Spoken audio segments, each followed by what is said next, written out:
അന്താരാഷ്ട്ര വിപണിയിൽ അസംസ്കൃത എണ്ണവില നിയന്ത്രണമില്ലാതെ കുതിച്ചുയരുകയാണ്. കഴിഞ്ഞ 10 ദിവസത്തിനിടെ 3 തവണയാണ് ഇന്ത്യയിൽ എണ്ണവില വർദ്ധിച്ചത്. പശ്ചിമേഷ്യൻ മേഖലയിലെ രാഷ്ട്രീയ സംഘർഷങ്ങളാണ് നിലവിലെ ആഗോള വിപണിയിലെ വിലക്കയറ്റത്തിന് പ്രധാന കാരണം. യുദ്ധ സാഹചര്യങ്ങൾക്ക് മുൻപ് അന്താരാഷ്ട്ര വിപണിയിൽ ബാരലിന് $70 ആയിരുന്ന ക്രൂഡ് ഓയിൽ വില നിലവിൽ $103 എത്തി നിൽക്കുകയാണ്. വരും ദിവസങ്ങളിലും രാജ്യാന്തര വിപണിയിൽ ഇതേ അവസ്ഥ തുടർന്നാൽ സാധാരണക്കാരന്റെ പോക്കറ്റ് കീറിക്കൊണ്ട് ഇനിയും വില വർദ്ധിപ്പിക്കേണ്ടി വരുമെന്നാണ് Bharat petroleum corporation director Rajkumar Dubey വ്യക്തമാക്കുന്നത്.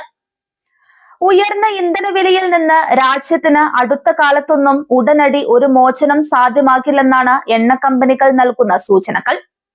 വിലക്കയറ്റത്തിനൊപ്പം രാജ്യത്തിന്റെ ചില ഭാഗങ്ങളിൽ പ്രാദേശികമായി ഇന്ധനക്ഷാമം അനുഭവപ്പെടുന്നു എന്ന തരത്തിലുള്ള റിപ്പോർട്ടുകളും ജനങ്ങൾക്കിടയിൽ ആശങ്ക പരത്തിയിരുന്നു. എന്നാൽ രാജ്യത്ത് 42 ദിവസത്തേക്കുള്ള ഇന്ധനം സ്റ്റോക്ക് ഉണ്ടെന്നും ആശങ്കപ്പെടേണ്ട സാഹചര്യമില്ലെന്നും ഇന്ത്യൻ ഓയിൽ കോർപ്പറേഷൻ പ്രത്യേക പ്രസ്താവനയിലൂടെ വ്യക്തമാക്കിയിട്ടുണ്ട്. ചിലയിടങ്ങളിലുണ്ടായ സാങ്കേതിക പ്രശ്നങ്ങൾ മാത്രമാണ് വിതരണത്തെ ബാധിച്ചതെന്നും ഇത് പരിഹരിക്കാൻ വേഗത്തിൽ നടപടി സ്വീകരിക്കുന്നുണ്ടെന്നും കമ്പനി അറിയിച്ചത് ആശങ്കകൾക്ക് വിരാമമിട്ടിട്ടുണ്ട്.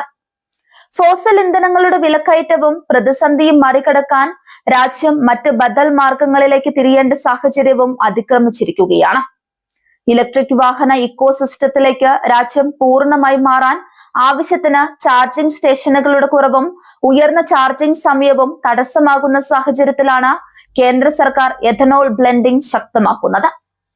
കരിമ്പ്, ചോളം തുടങ്ങിയ കാർഷിക വിളകളിൽ നിന്നും ഉൽപ്പാദിപ്പിക്കുന്ന എഥനോൾ പെട്രോളിനൊപ്പം ചേർന്ന് ഉപയോഗിക്കുന്നതാണ് ഈ രീതി.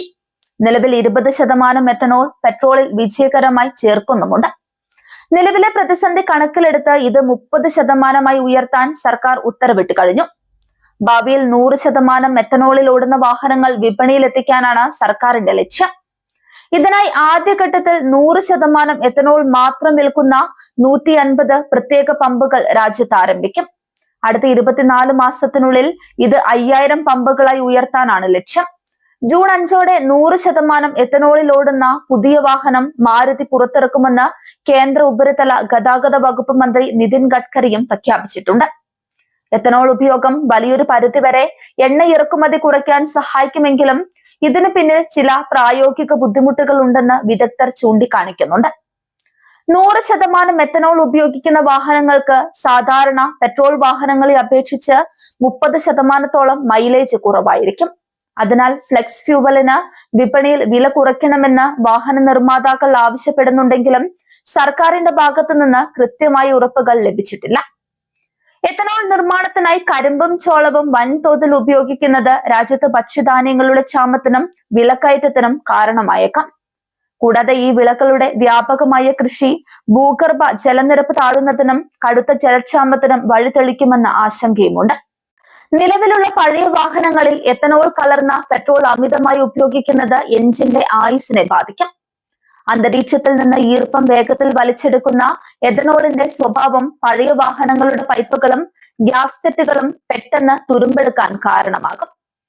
ഫോസിൽ ഇന്ധനങ്ങളെ മാത്രം ആശ്രയിച്ച് മുന്നോട്ടു പോകാൻ കഴിയില്ലെന്നത് യാഥാർത്ഥ്യമാണെങ്കിലും എഥനോൾ നിർമ്മാണത്തിലൂടെ ഉണ്ടായേക്കാവുന്ന കാർഷിക ജലപ്രതിസന്ധികളും മൈലേജ് കുറവും കൃത്യമായ ശാസ്ത്രീയ പഠനങ്ങളിലൂടെ പരിഹരിക്കപ്പെടേണ്ടതുണ്ട്.